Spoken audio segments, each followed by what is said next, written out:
नमस्कार दोस्तों, crime stories channel पर मैं राजेश आपका स्वागत करता हूं। दोस्तों, आज मैं आपको जिस अपराध की घटना के बारे में बताने जा रहा हूं वो घटना है मुंबई, महाराष्ट्र से। तो चलिए दोस्तों, इस घटना के बारे में विस्तार से हम लोग जानते हैं। दुनिया में इंसान को सब कुछ मिल जाता है, लेकिन एक ही माँ से पैदा हुए भाई बहन कभी नहीं मिलते।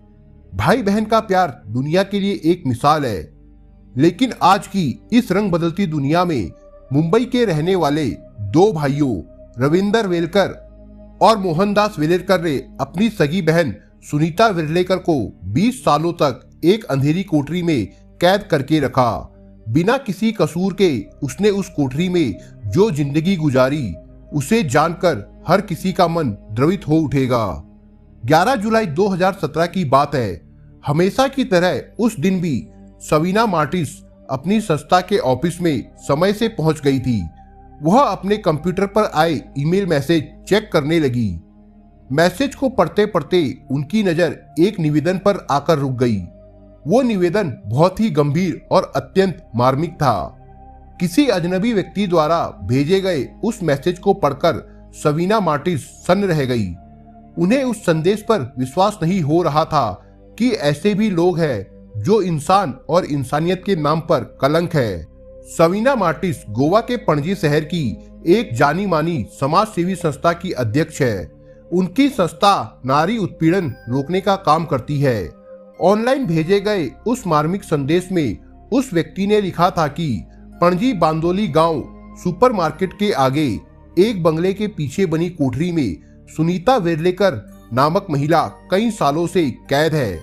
मेरी आपसे विनती है कि आप उसकी मदद करके उसे उस कैद से मुक्त कराएं। सवीना मार्टिस ने उस ईमेल मैसेज का प्रिंट आउट निकालकर अपने पास रख लिया। अपने सहयोगियों के साथ बांदोली गांव जाकर उस मैसेज की सच्चाई का पता लगाया। इसके बाद उन्होंने पणजी महिला पुलिस थाने जाकर वहां की महिला थाना प्रभारी रीमा नाइक से मुलाकात कर उन्हें पूरी बात बताकर ईमेल मैसेज का प्रिंट आउट उनके सामने रख दिया। सवीना ने सुनीता वेलकर को बंदी बनाकर रखने वाले उसके दो भाइयों के खिलाफ शिकायत दर्ज करवाकर उसे कैद से मुक्त कराने की मांग की। थाना प्रभारी रीमा नायक ने इस मामले को गंभीरता से लेते हुए इसकी जानकारी अपने सीनियर अधिकारियों को दे दी। अधिकारियों का निर्देश मिलते ही वो पुलिस टीम के साथ तुरंत घटना स्थल की तरफ रवाना हो गई। जिस समय पुलिस टीम बताए गए पते पर पहुंची, उससे पहले ही समाज सेवी संस्था के सदस्य, डॉक्टर, प्रेस वाले और एम्बुलेंस वहां पहुंच चुकी थी। पुलिस टीम और संस्था के सदस्यों को पहले तो सुनीता वेलकर के दोनों भाइयों और भाभियों ने गुमराह करने की कोशिश की। उन्होंने बताया कि सुनीता कई साल पहले पागल होकर कहीं चली गई थी, पर पुलिस और संस्था के सदस्यों को उनकी बातों पर विश्वास नहीं हुआ। उन्होंने उनके मकान की तलाशी ली तो एक मकान में ताला बंद मिला। उस मकान से तेज बदबू आ रही थी। थाना प्रभारी को शक हुआ कि ये लोग झूठ बोल रहे हैं। उन्होंने उस मकान का ताला खोलने को कहा तो वे आनाकानी करने लगे। पुलिस ने उन्हें डांटा तो उन्होंने मकान का ताला खोल दिया। मकान का गेट खुलते ही अंदर से दुर्गंध का ऐसा झोंका आया जिससे वहां लोगों का खड़े रहना दुर्भर हो गया। सभी को अपनी अपनी नाक पर रुमाल रखना पड़ा। मकान के एक कमरे में पुलिस कर्मियों ने झांक कर देखा तो उसमें एक महिला बैठी मिली। उससे बाहर आने को कहा गया तो वो चारपाई से उठकर एक कोने में चली गई। वो सुनीता वेलकर थी। संस्था के सदस्य और पुलिस नाक पर रुमाल रखकर कमरे के अंदर गए। अंदर का दृश्य देखकर सभी स्तंभ रह गए।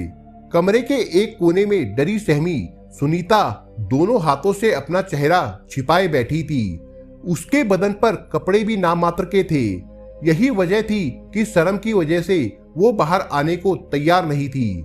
संस्था के सदस्यों ने उसे कपड़े लाकर दिए तो वो उन्हें पहनकर कोठरी से बाहर आई। पिछले 20 सालों से एक कमरे में कैद सुनीता ने बाहर आकर उजाला देखा तो वो अपने आप को संभाल नहीं पाई। खुशी से उसकी आंखों से आंसू टपकने लगे। वो बेहोश जैसी हो गई। संस्था के सदस्यों ने उसे संभाला और पीने का पानी दिया। घटना स्थल पर मौजूद डॉक्टरों ने सुनीता का शुरुआती तौर पर निरीक्षण किया और उसे एम्बुलेंस में लिटा दिया। डॉक्टर उसे पहले गोवा के आयुर्वेदिक मेडिकल अस्पताल ले गए। प्राथमिक उपचार के बाद वहां के डॉक्टरों ने उसे बांदोली के मानसरोवर अस्पताल भेज दिया। सुनीता का परीक्षण किया गया तो वो मानसिक रूप से ठीक पाई गई। उपचार के बाद अस्पताल से उसे छुट्टी दे दी गई। सुनीता को अस्पताल भेजकर पुलिस और संस्था के सदस्यों ने कमरे का निरीक्षण किया जिसमें सुनीता रहती थी, तो पाया कि उस कमरे में सुनीता की जिंदगी बद से बदतर बनी हुई थी। वो उस कमरे में नित्य क्रिया करती थी जिसके कारण कोठरी में कीड़े मकोड़ों और मच्छरों की भरमार थी। पता चला कि पिछले 20 सालों से सुनीता नहाई नहीं थी। उसके खाने के लिए एक टूटी प्लेट और सोने के लिए एक चारपाई थी। उसे खाना दरवाजा खोलकर देने के बजाय दरवाजे की निकली हुई एक पट्टी के बीच से ऐसे डाला जाता था जैसे किसी जानवर को दिया जाता है। घटना स्थल का बारीकी से निरीक्षण करने और आसपास के लोगों से पूछताछ करने के बाद पुलिस टीम ने सुनीता के भाई रविंदर, मोहनदास, भाभी अनीता और अमिता को हिरासत में ले लिया। थाने में जब इन सभी से पूछताछ की गई तो सभी ने अपना अपराध स्वीकार कर सुनीता पर किए गए अत्याचारों की जो कहानी सुनाई वो इस प्रकार थी। 45 साल की सुनीता सिरोडकर उर्फ वेर्लेकर जितनी ही सुंदर थी उतनी ही महत्वाकांक्षी भी। पिता का नाम रामदेव वेर्लेकर था। सुनीता वेर्लेकर उनकी इकलौती बेटी थी जिससे वो बहुत ही प्यार करते थे। रामदेव के परिवार में पत्नी के अलावा 2 बेटे रविंदर वेर्लेकर और मोहनदास वेर्लेकर थे। दोनों की शादियां हो चुकी थी। घर में सबसे छोटी होने की वजह से सुनीता दोनों भाभियों अनीता और अमिता की भी लाडली थी। सुनीता वेर्लेकर ने भी भाइयों की ही तरह पणजी के कॉलेज से पढ़ाई की। अच्छे नंबरों से 12वीं पास करने के बाद वो उच्च शिक्षा हासिल कर अपना भविष्य तय करना चाहती थी, लेकिन माता पिता इस पक्ष में नहीं थे। पुरानी सोच वाले माता पिता का मानना था कि बेटियों को अधिक पढ़ाना ठीक नहीं है। उन्होंने उसकी पढ़ाई बंद करा दी। 20 साल की उम्र में माता पिता उसके लिए योग्य वर की तलाश में जुट गए। अपनी जान पहचान वालों के माध्यम से शीघ्र ही उन्हें सुनीता के लिए एक लड़का भी मिल गया। लड़के का नाम था रमेश चंद्र सिरोडकर। मुंबई की एक निजी कंपनी में वो नौकरी करता था। उसके घर की आर्थिक स्थिति भी ठीक ठाक थी। सुनीता के पिता रामदेव को ये रिश्ता पसंद आ गया। इसके बाद सामाजिक रीति रिवाज से दोनों की शादी कर दी गई। ये 25 साल पहले की बात है। शादी के बाद रमेश चंद्र सिरोडकर और सुनीता मुंबई में हंसी खुशी से रहने लगे। 2-3 साल कैसे गुजर गए उन्हें पता ही नहीं चला। इसके बाद समय जैसे ठहर सा गया था, क्योंकि सुनीता इतने सालों बाद भी मां नहीं बन सकी थी, जिसकी वजह से रमेश चंद्र उदास रहने लगा और धीरे धीरे सुनीता से दूर जाने लगा। सुनीता भी इस बात को लेकर काफी दुखी थी। एक दिन ऐसा आया कि रमेश चंद्र की जिंदगी में एक दूसरी लड़की आ गई। उस लड़की के आने के बाद रमेश चंद्र काफी बदल गया। अब वो आए दिन सुनीता को प्रताड़ित करने लगा। उसने सुनीता के साथ मारपीट भी शुरू कर दी। उसके चरित्र पर भी कीचड़ उछालने लगा। उसी लड़की की वजह से एक दिन वो सुनीता को उसके मायके ये कहकर छोड़ आया कि सुनीता का किसी लड़के से चक्कर चल रहा है। सुनीता को मायके पहुंचाकर रमेश चंद्र ने उस लड़की से विवाह कर नई गृहस्थी बसा ली। इसके बाद वो सुनीता को भूल गया। रमेश चंद्र जिस तरह सुनीता पर घिनौना लांछन लगाकर मायके छोड़ आया था, उससे वेर्लेकर परिवार काफी दुखी था। सुनीता भी पति के इस आरोप और व्यवहार से इस प्रकार आहत थी कि उसका हंसना मुस्कुराना सब बंद हो गया था। वो उदास और खोई खोई सी रहने लगी थी। उसकी आंखों से अक्सर आंसू बहते रहते थे। रामदेव बेटी का पूरा ख्याल रखते थे। वो उसे समझाते बुझाते रहते थे।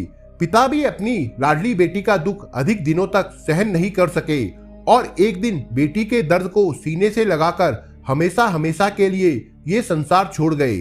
उन्हें हार्ट अटैक हुआ था। पिता की मौत के बाद सुनीता अकेली रह गई। एक तरफ पति की बेवफाई और दूसरी तरफ पिता की मौत ने सुनीता को तोड़कर रख दिया। अब सुनीता की देखभाल करने वाला कोई नहीं था। दोनों भाई और भाभियां उसकी उपेक्षा करने लगी। इससे सुनीता का स्वभाव चिड़चिड़ा सा हो गया। वो अपने प्रति लापरवाह हो गई वो अक्सर अकेली बैठी बड़बड़ाती रहती। जहां बैठती वहां घंटों घंटों बैठी रह जाती। जहां जाती वहां से जल्दी लौटकर नहीं आती। रात दिन का उसके लिए कोई मायने नहीं रह गया था। सुनीता के इस व्यवहार से उसके भाइयों और भाभीियों ने उसका ध्यान रखने के बजाय उसे पागल करार करने में कोई कसर नहीं छोड़ी। फिर एक दिन बिना किसी कसूर के उसके भाइयों और भाभीियों ने उसे एक कमरे में बंद कर दिया। उस कमरे में हमेशा अंधेरा रहता था। इसके बाद उन लोगों ने ये अफवाह फैला दी कि सुनीता पागल होकर पता नहीं कहां चली गई है। समय का पहिया अपनी गति से घूमता रहा। सुनीता उस अंधेरी कोठरी में रहकर अपने भाइयों और भाभीियों द्वारा दी गई सजा काट रही थी। भाभियां तो दूसरे घर से आई थी, लेकिन भाई तो अपने थे। ताज्जुब की बात यह थी कि उन सगे भाइयों का दिल भी इतना कठोर हो गया था कि उन्हें भी उस पर दया नहीं आई। वे बड़े बेदर्द हो गए थे। अंधेरी कोठरी में कैद सुनीता पर उसके भाई भाभी जिस प्रकार का जुर्म ढा रहे थे, उस प्रकार का तो अंग्रेजी हुकूमत ने भी शायद अपने कैदियों पर नहीं ढाया होगा। घर का जूठा और बचा कुचा खाना ही उसे कोठरी के अंदर पहुंचाया जाता था। नित्य क्रिया के लिए भी उसे उसी कोठरी के कोने का इस्तेमाल करना पड़ता था। ना तो नहाने के लिए पानी मिलता था, ना पहनने के लिए कपड़े और ना सोने के लिए बिस्तर था। उस कोठरी में इंसान तो क्या जानवर भी नहीं रह सकता था। यदि उसे वहां से मुक्त नहीं कराया जाता तो एक दिन उसकी लाश ही बाहर आती। अस्पताल से छुट्टी मिलने के बाद पुलिस ने सुनीता को न्यायालय में पेश किया, जहां से उसे गोवा के पर्वभरी प्रायदोरिया आश्रम गृह भेज दिया गया। पुलिस ने पूछताछ के बाद सुनीता वेर्लेकर के बड़े भाई रविंदर वेर्लेकर, छोटे भाई मोहनदास वेर्लेकर, भाभी अमिता वेर्लेकर, अनीता वेर्लेकर के खिलाफ मुकदमा दर्ज कर उन्हें कोर्ट में पेश किया, जहां से उन्हें जेल भेज दिया गया। तो दोस्तों, ये थी आज की कहानी। दोस्तों, आपको कहानी कैसी लगी हमको अपने कमेंटों के द्वारा जरूर बताएं। और दोस्तों, अगर आपको हमारा काम पसंद आए तो वीडियो को लाइक, शेयर और चैनल को सब्सक्राइब जरूर करिएगा दोस्तों। धन्यवाद।